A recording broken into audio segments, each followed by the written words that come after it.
How you doing? I'm Brycen, aka Brycentenial, custom system integrator, also engineer, combine the worlds between music and technology. So had the pleasure of doing some custom systems for Dave Pensado, Bob Horn, Neil Poe, Grandmaster Flash, and on the engineering side, I have the pleasure of being an engineer for Torian Prince. Right now, he's an artist who happens to be a professional athlete in the league, Milwaukee Bucks.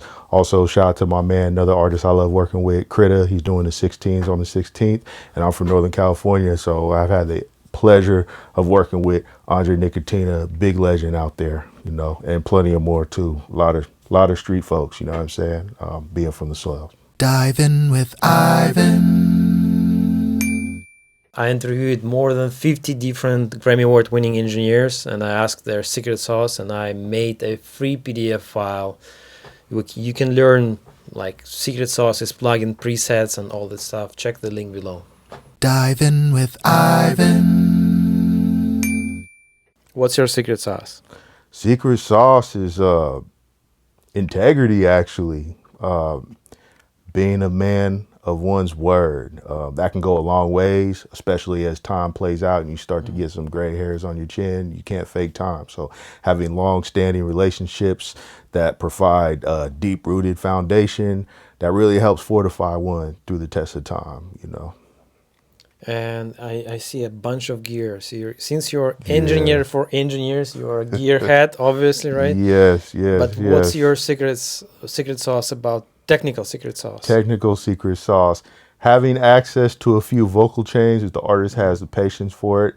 So my OG vocal chain that I still love and use to this day is the Aurora Audio GTQ2, going to a TubeTech P1C, going to 1176 8-to-1 ratio for the fast transients, going into LA2A for the saucy ragu, going into a 2192, which is a precursor to the Burl. Shout out to Rich Williams. He's the founder of Burl. He used to work with UA, so he had designed this beautiful piece.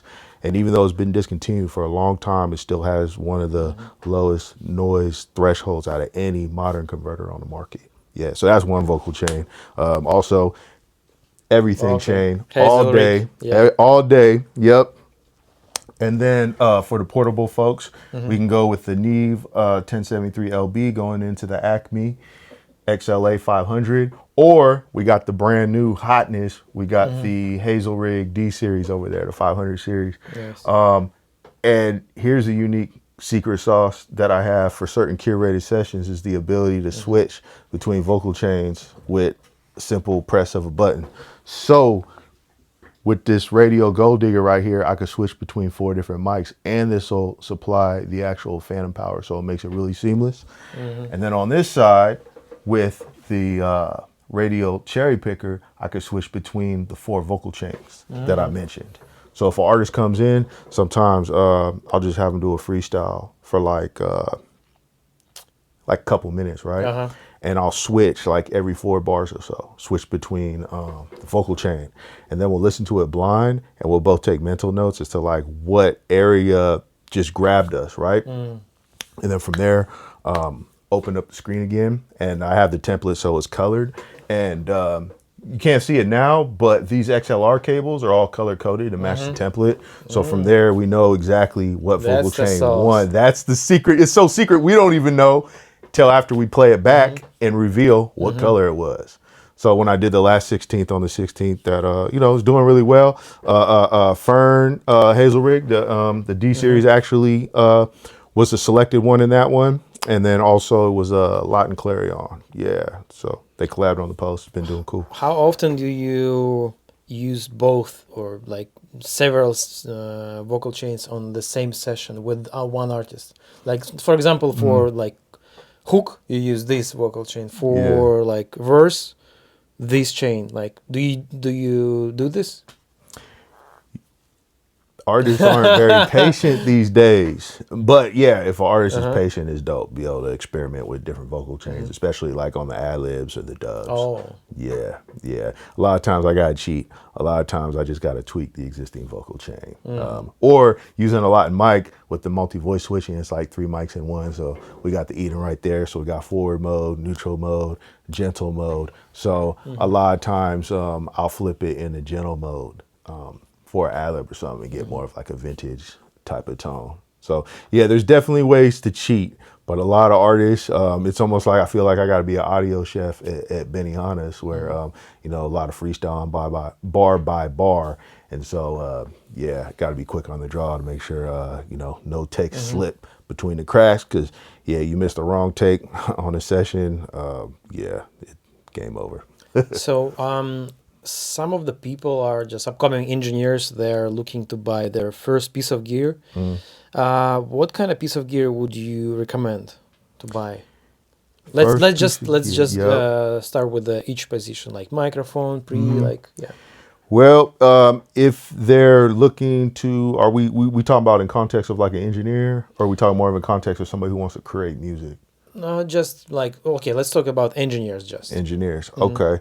So I would maybe say artists as well. okay, that makes it more palatable, I think, for the masses. So microphone, right? Because that now you're capturing sound, and as you get better at tracking, that's gonna force one to get better at mixing. I think it's rather hard to start with mixing first. Like, tracking is gonna make you a better mixer, especially when starting to learn how to trust your instincts and making decisions on the fly. Yeah. So yeah, first a microphone, and then I liken the microphone, and maybe it's my experience working with professional athletes and doing studio builds for them as well, but coming up with this analogy that the microphone's an athlete, and then you have the vocal chain, you have the pre, and that's the athlete's diet. So going straight in interface, that's cool. You know, obviously the workflow. So what's the microphone we're gonna choose? What's microphone would you recommend as a first microphone? First microphone. Maybe second. You know what? The Lauten LS208 that I have back there. That a lot of folks have also seen on the Help Me Devon podcast. They've seen it on the radar. How much does it cost? I think it's about $698. I think. So it's like cheap, right, for the microphone? Yeah. And also the advantage it has is it has noise rejection, phenomenal noise rejection. So if you're just starting out, I'm sure so it's better your than room isn't treated. SM7B. It's A important. lot of people like it now because it has a modern top end, because it's a condenser. So it's giving you some of the attributes of a dynamic mic, but it's got that sizzle on the top end that a lot of the artists are gravitating towards. So shout out to my man Flo. He's been using it with Gunna recently. I know Baines has been using it with Thug for quite some time. This one. Yeah. You can check out the YouTube video. Baines is breaking it down. They're recording in the hotel room or Airbnb, right? Because of that, right? Yeah. Okay, sometimes, not that recommended, but sometimes even the speakers might be on, or you got the entourage in the background. They've even been using it as a handheld. And then there's a recent post on Gunna's IG that he was using it in front of a pool.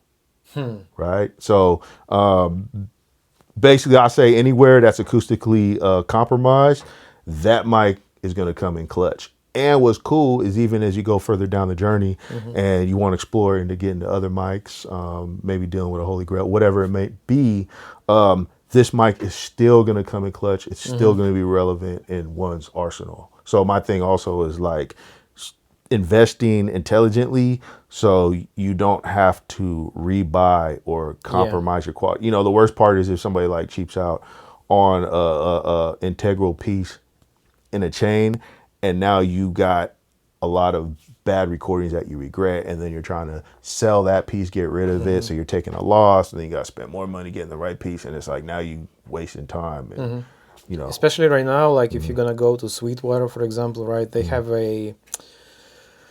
you can build your studio with $50 a month with their financing system. And I just made an experiment and just put some popular stuff in my shopping cart in there, and it cost me like $50-$60 with really cool tools in there. You just pay $50 a month. This is like 2 hours of working with like the most simple job that you can find in Starbucks or something like that, and you can afford like the really nice tools. So this is kind of $5 a month or something. Yeah, and that is a beautiful thing about the space that we're in now. Is it's become more affordable than ever to achieve good quality. Yeah. decent quality, passable quality, you know, and then the way you can release it and get it out to an audience. So yeah, we're definitely in an interesting time, but also it's more affordable than ever to get a top tier chain. You know, again, shout out to DW Fern Hazelrigg for the D Series 500. They just were able to get it down to a whole nother bracket. So any of the up and comers that want something that's uncompromised quality, I mean, shoot. So preamp will be this new one, right? Yeah. VNE, right? Yeah, Is it- yeah. So this is the D series. So we got the DVA, which is a mic pre. It's a two mic pre, and then we got the DLC, which is a 2BQ, and then we got the DNE, which is like a little brother to the VNE. But that one's solid state, but it's still the PWM pulse width modulation technology in there. That was originally pioneered by Dave Hill from Crane Song. So, you know, it's a legendary branch off the audio family tree. And that's what's cool too, is that we are blessed with a lifelong passion of many legends, some of which aren't here, and we're able to utilize their life's work for the betterment of the sound quality of our music. So it would almost be doing a disservice to these legends if we didn't seriously consider these new offerings, you know? So like back in the day, for like a really good vocal chain, I mean, it was sky's the limit, you know? People talk about foreigns, Mercedes, and all, no, throw that on the vocal chain. Now you can get something top notch for a fraction of that price. Yeah, it's pretty wild and portable at that. Yeah. Yeah. So let's get back to the vocal chain. First, the piece of gear. We have a microphone, Lauten audio. Yep. Preamp is gonna be Hazelrigg. Which one? The Hazelrigg DVA. DVA. Okay. Yep. What kind of compressor would you recommend? If you're going with that chain, yeah, the Hazelrigg DNE. But yeah, there's so many great types of compressors. As a first one. Okay. Oh, as a first one. Yes, Okay. first one. Keep in mind, we just like Yeah. we had experience, but we just have some extra money when we want to buy Understood. want to buy some stuff. Understood. Well, let's go to the Acme XLA 500. Yeah. Okay. So that one is under $1,000. It's tube. It's inspired and built to specs of classic Motown pieces. Super vibe. It gives you. It's very user friendly as well. It gives you the option to select between 3 different speeds. Yeah, fast, normal, and slow. And it can take a pounding. So like if the artist is really dynamic, they're quiet on one part, yell on another part. The compressor will take that yelling part real nicely without crapping out. So if somebody's just getting new to this, they don't have to be paranoid about their settings. Where, you know, some compressors, Just leave it and forget, right? you can do that. Yep. That's nice. That's nice because Yeah. like when you're recording in the studio, like, and the compressor is somewhere there, so you need to always go back and forth. This is actually a really cool feature. Yeah, shout out to my man Dub Shakes. Yeah, he was Okay. working the CL1B heavy one time. We did a vocal session with Tony Todd, rest in peace. He was Candyman. He was the man from Candyman, and he was, doing some voiceover work. And I remember, you know, he's got this low voice. We must abandon the ship. And all of a sudden he's like, we must abandon the ship. You know what I mean? He got Okay. super loud. And my man just jumped, pow, like an action movie. He hit that though. Shout out to Dubs. He hit that golden tape. Shout out to Dubs. Yeah. Obviously, if somebody's just starting, they don't want to get subjected to that stress. So, How much is this compressor? I want to believe it retails for $905. So it's not bad. No, great value. Um, And that's a compressor. You buy it, you don't have to worry about replacing it. Yeah. What kind of headphones would you recommend for tracking, and what kind of for like mixing and referencing? Yeah, you know, some people, they like to drop a lot of bread on headphones. Focal makes some really, really great headphones. Yeah, I'm straight with the Beyerdynamics. Okay. Yep. And then for tracking, I mean, you see these Audio Technicas everywhere, you know, for a reason. Classic. They're relatively Or MDRs, affordable. right? Yeah, So those two. I actually like MDRs more. Okay. You can for production as well. Oh, yeah, definitely. Like I like the bass, Definitely. how the bass Yeah, sounds. the 808s hit nice on those. And it's just like $100 or something. Like that. Yep. And believe it or not, even earpods. Oh yeah. Yep. Okay, next question. if I'm a music producer and I want to have a like piece of gear and I want to add some analog sound to my chain, like just maybe small piece of gear or any type of piece of gear, just my first piece of gear to play with it and run my mixes or maybe run some melodies, bass or whatever, I just want to add some analog sound to my beats. Yeah. What would be the piece of gear would you recommend? Ooh, you know what? I'm gonna have to give a shout out to Better Maker. Yeah, that's what I was thinking about. They hitting it out the park, especially for somebody Because of the hybrid, right? that's what I was just about to say. At If which somebody's one? just getting into, so first off, Better Maker is high-end boutique on compromise with the sound quality, with the build, with the design and all that. But they make it user-friendly for somebody that's just starting to venture out the box. Why? Because you can control it with the plugin. So for that type of user, it's seamless. You literally click, click, boom, you get the sound dialed in. But yeah, the VSPE, there it is over there. Hello.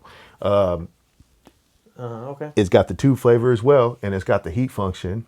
And I know you're intimately familiar with that piece. Yeah, it's great. So it could be clean, but you can boost it beyond what a typical plugin could do, and it won't break up. And then if you want to add some more color, you hit the heat knob, and because it's digitally controlled, it'll automatically level it out, so the actual level will still be the same, even though it's pushing approximately 6 dB into the tube. So it makes it seamless. So when you for press the end heat, user. this is the tube on, right? Yep, and it's driving. Yeah, it's driving the input on the Okay. input stage. Yep. How much is that right now?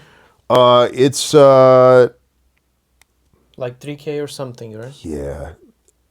I don't want to shout the tariffs, but yeah, unfortunately, unfortunately, oh It's probably- boy, yes, hey, just these a- tariffs are crazy. Yep. Okay, But what? it's still a great value because it's Yes, I essentially agree. a stereo matched pair of Pultecs, and if you Google and you look to see how much some vintage Pultecs are going for, you'll definitely see the value in this piece. What if I want something on budget? What would you recommend for the same goal? Yeah, something to give you some character in the analog domain when just first venturing out the box.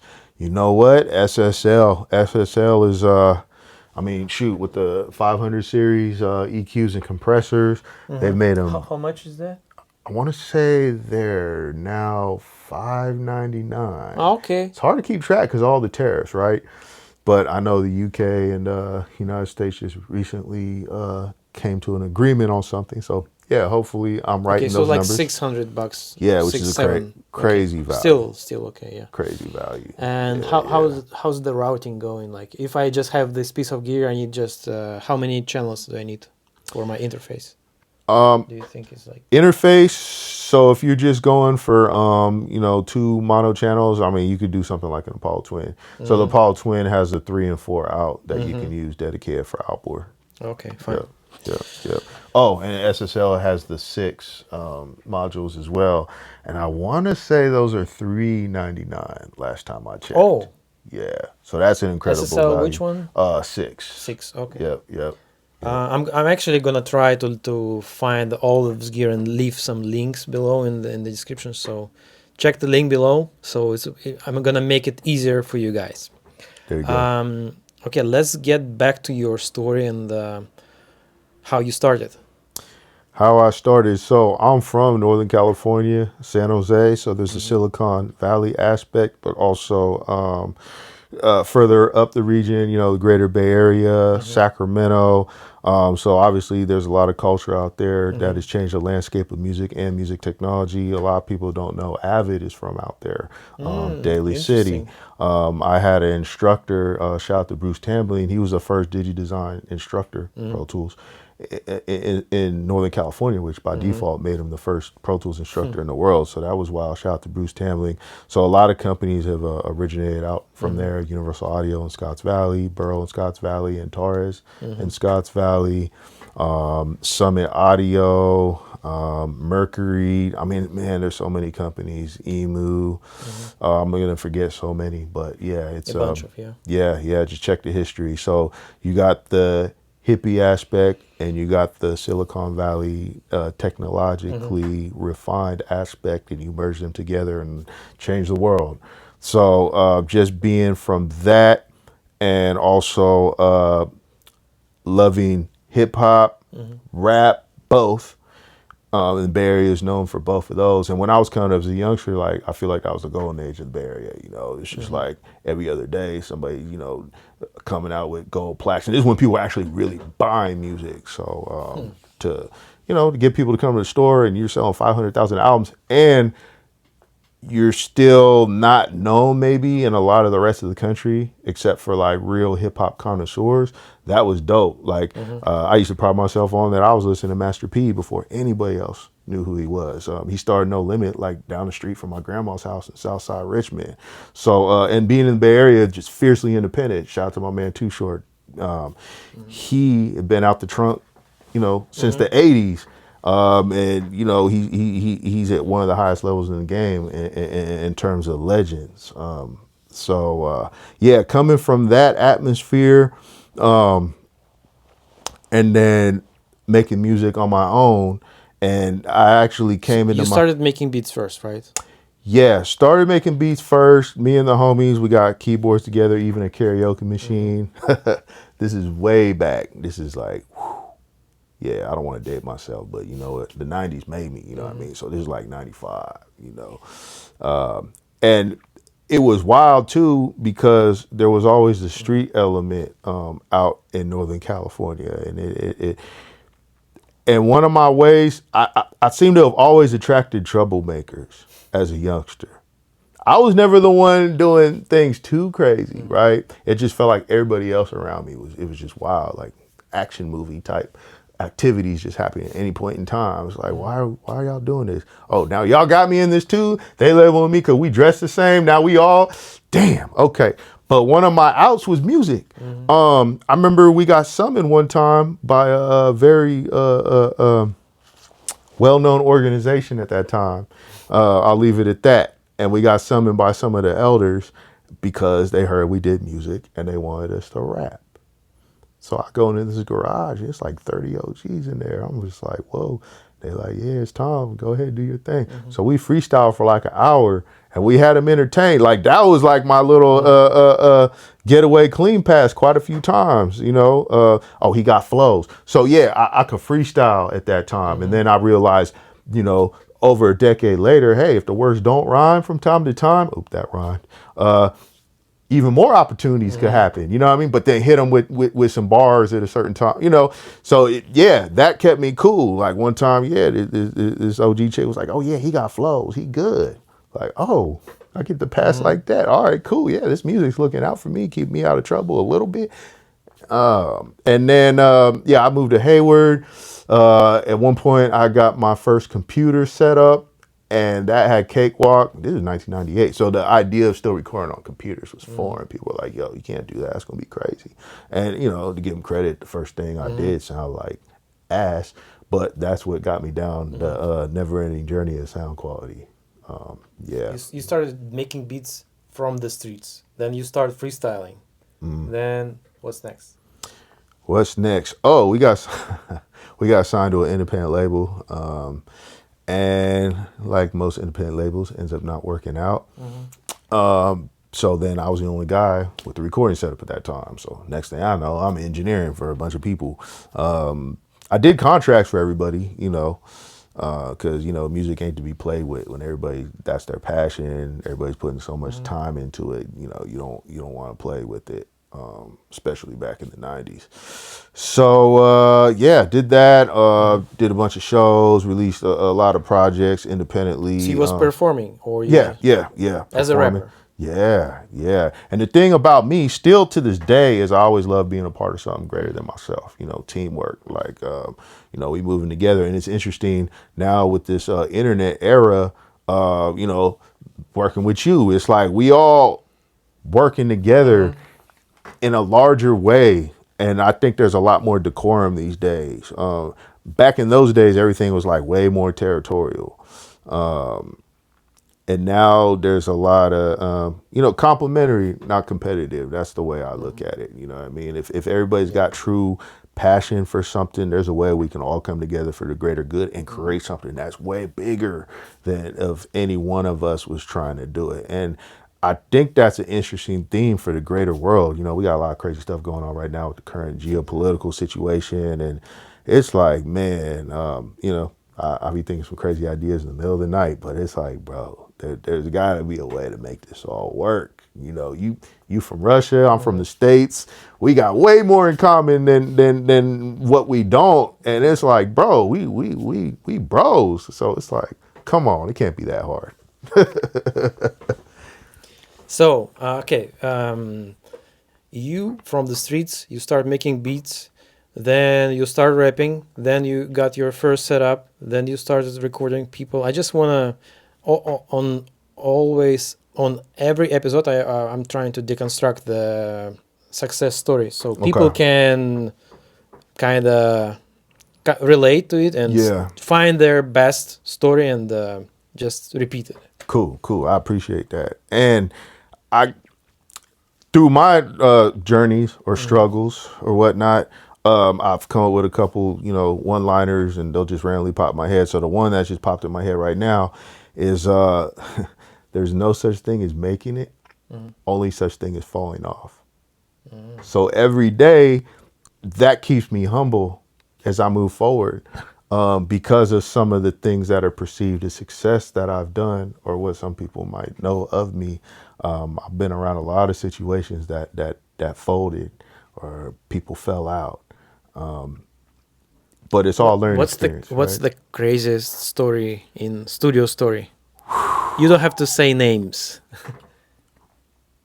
Or maybe the funniest story ever. Let's see. Well, what was popping in my head was I was engineering for one of the greatest professional athletes. He was on track to be one of the greatest professional athletes of all time, and investing in a great artist and the artist brother who was a producer. And there was a lot of stars aligning with the situation, and this happened in my hometown, so I felt like it was meant to be. I felt like it was vindication for me staying loyal to my soil. But it was a good run for like 2.5 years. But it's interesting when some people don't have that mentality. There's no such thing as blowing up, only such thing as falling off. Because if people think they're blowing up too prematurely, that invites the fall off. Yeah. I'm shifting through my brain of some studio stories, and they're all kind of bad. Yeah, let's do a bad story. The wildest story. Ooh, yeah. I'm trying to think of something that won't get me in trouble, because I'm trying to keep it positive out here on these internet streets. Ooh, I remember one time at the studio, a client of mine, you know, he had brought 2 of his lady friends at the last minute, and you know how it is as an engineer. The vibe is everything, so you know you don't want to tell them, well, normally I work better if there's not like a whole bunch of things going on in the background. Yeah, I like to concentrate, but you know I know how it is, so it's like, all right, cool, whatever. You know, it's like only got about 3 hours left, that's fine. And then yeah, these young ladies, they was getting along at first. They were getting along so much at first they started kissing each other. Like, okay, you know, I'm just doing my thing. And then something happened, and they start fighting each other. Like, yeah, just like that. You know, the vibe can change in the studio so fast. And then after that, the client and his homeboy almost started fighting each other. Yeah, so I had to just or just started fighting. I had to break it up and then shut down the session. And yeah, you know, the story's kind of light, but I felt like I could touch on it. Okay. But that's just to show the youngsters that, you know, things could just, you know. What was the reason? I don't know. Like that's the thing too. A lot of the time when things pop off, it's like you look at it later, it's very childish, you know. But you know, that was one of many signs that was telling me like I need to keep going forward and get more serious about what I'm doing, so that I can eliminate that type of you know, activity from just popping off. Yeah. Okay, let's go next. Now, what was the next step? What was your first big session? So you've been recording for a while. You have a setup. Yeah. You live in your city in Yeah. San Jose, and then what was your biggest like You session? know, it's funny because it's always a well, at least for me, it's just a gradual climb, Mhm. right? So, doing sessions with people you grew up listening to was always like the biggest honor for me. So I remember, shoot, in East San Jose doing my first session with Gangster Ree. Now, as a youngster, Gangster Ree was one of my favorite rappers Mhm. out of San Jose. So years later, to do a session, you know, he's one of the most, you You know, felt pressure? yeah, a little bit because there's a legacy Mm-hmm. attached to that, you know, and he's one of the most Mm-hmm. respected brothers to come out of San Jose and really push the line, being older than me. So, you know, he was up against a lot of adversity at that time. You know, like I said, back in the Mm-hmm. days in Northern California, it was pretty wild. I mean, it's wild now, but it was way more territorial back Mm-hmm. then. You know what I mean? So that was an honor, and then he got signed to X-Rated's label. And X-Rated was one of my favorites. He from Sacramento, so Mm-hmm. he a legend. And that's the thing. So being from Northern California, our respect is for people as men first. Like the fact that an artist is out there on his own, like on the street, is accessible. That's respectable. Shout out to Andre Nicotina. He was one of my other favorite Mm-hmm. artists I grew up listening to. And he's got a crazy cult following. You know, he's regularly doing shows, selling them out. He's been independent pretty much from the jump. And it's interesting who is up on Nicotina. Shout out to my guy Cole Nystrom, who was Dave Pensado's former right hand man for years. He's Marshall Montano's engineer. Yeah, he's got the golden ear, so I have the honor of sharing the studio space with him in Burbank. Come Mm-hmm. to find out, Andre Nicotina is his favorite hip hop artist. Man, So how yeah, how yeah. how you get? What was the steps? How you get your first session? Like what I have to do to get this? What like? For me, the first session almost happened by accident just because I had this set up and I was making beats and Mm-hmm. living in Hayward. It was different people from different cities, and we'd all Mm-hmm. congregate, and so started deepening connections with some of them and Mm-hmm. doing music. And I was always about trying to bring people together from different areas. So I was doing underground compilations. Mm-hmm. So yeah, that's how it started, and then me getting invited to other people's places Mm-hmm. to do music. You know what I mean? Just being in the shoot. I remember, being in East Oakland and doing a freestyle session with like 8 people, and then like it was crazy and humbling that like about a year later, like 4 of them were no longer on this earth. Yeah, So yeah. you just like been recording consistently, working, and some of the big session just was randomly, right? Kind of. Yeah, and then Or you trying to get those sessions like. I think I always work by the laws of attraction. Mhm. Just put out the right energy and show up. You wasn't chasing any big artists. You just keep working. You just Yeah, exactly. okay. Like, That's an shoot, interesting I remember, strategy. years later, one of my favorite groups, back in the day from Oakland, Three Times Hmm. Crazy, and then there was an artist. He was originally from San Jose, but I think at the time he stayed in SoCal. But he had brought one of the guys from that group, Adri Man. Adri Man was like one of my all times as well. And then Adri Man was so happy with the session, he decided to start coming back on his Hmm. own. And then I was doing stuff for his own personal projects. So yeah, I think for me it was always a genuine love for the music and respect Hmm. for the artist. Yeah, yeah, That's actually yeah. a really interesting story because most of the story is like you go to college, then you find the biggest studio in your area, start interning there, then Yeah. you got the opportunity. Your opposite, it's really cool and interesting because a lot of people are in the different situations. Most of the people from the actual streets still, and they just keep grinding, keep working, and learn your skill, learn your craft, work as much as possible, and everything will come. Yeah. Yeah. Yeah. Yeah. So I heard the really important quote: "Don't chase birds, just build your garden." Yeah. Ooh, So there it you can is. attract There it those is. birds. Oh, and then one thing, and everybody's unique. I love that saying. So me, I learned about myself a long time ago as I was recognizable 50 feet away with the back of my head turned 10 years down the line. So I didn't have the luxury to like be doing dirt and or trying to scam anybody. You know, I had to always run off of character integrity. So that's a long way of doing it. So yeah, one of my other guys said before, you know, you could start off as a dream chaser and hopefully you eventually become a dream catcher. So also as a youngster, just, you know, doing some ignorant stuff or whatever, some ignorant things to get money, statute of limitations. But I got used to the idea like, okay, I had a pager or I had phones with a chip in it. Like it would ring or it would beep when I'm needed for something. But as long as I got back to that individual and fulfilled my obligation, I would get more rings and more beeps.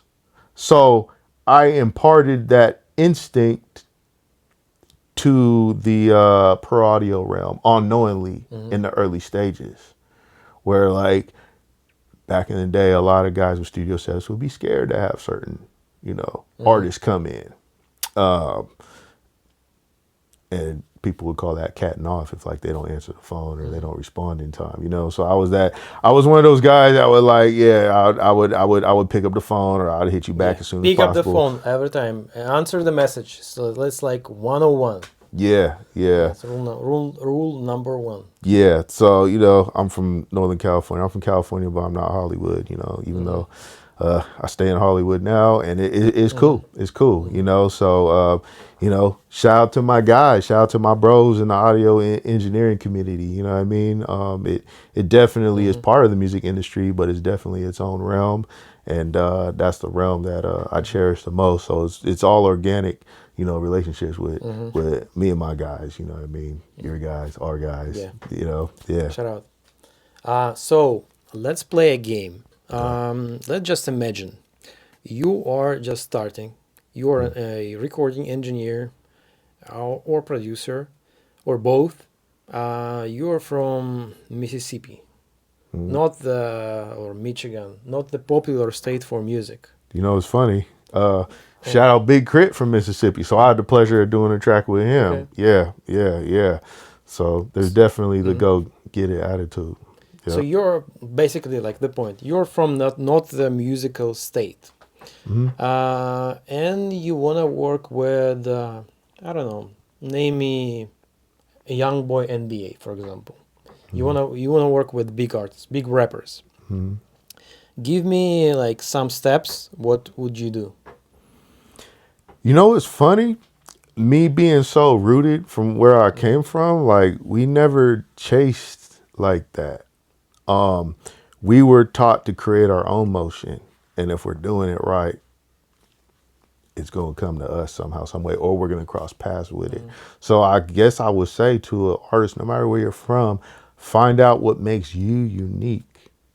What's unique about your region. Oh, also decide, do you want to be a artist from that region, like insert city name? Oh, you're insert city name rapper, or do you want to be a rapper that just so happens to be from that region? That usually dictates your trajectory and like how you want to go about it, you know.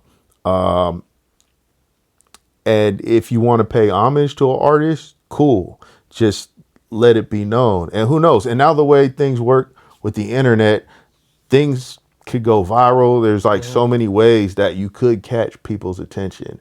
But always triple check before you just fly off the handle on your first impulse. Because a lot of times you do something, you can't take it back. You only get one time to make that first impression, right? No rewind button on this. So yeah, sorry for the vague answer. But yeah, it goes against a lot of my instincts and how I was brought up with the whole chasing aspect. Also, being from Northern California, it's about being chose. You know, there's a lot of things going on with like the culture in general now that a lot of folks from Northern California kind of, you know, I guess frown upon, for lack of a better word. Yeah, basically develop yourself as much as possible. Stay motivated, stay dedicated, and finding your own lane. I know a lot of people want to be the same, but yeah, be an individual, you know, and study the game too. Study the game. So yeah, if you got a certain artist or a few, that's your main motivation, you know, study the game. Study the game. And there's other ways to do it as well besides just being a musician. Like if you want to be an asset business wise, maybe you can go that route and, you know, get some degrees and maybe intern at a firm. Maybe find out who their entertainment lawyer is and intern that way. That's the secret sauce, right? yeah. There you go. And you're still engineering on the side, right? Almost dare I say a hobby. And instead of burning yourself out doing a bunch of tracking sessions for unappreciative artists, you're doing it for yourself or maybe for a couple close friends. And maybe all of a sudden y'all got a chemistry. Maybe y'all got some really great music. So now here you are interning for this lawyer. You cooking up some great music. All of a sudden everything start coming together. So, one of my things is life. I freestyle a lot of life.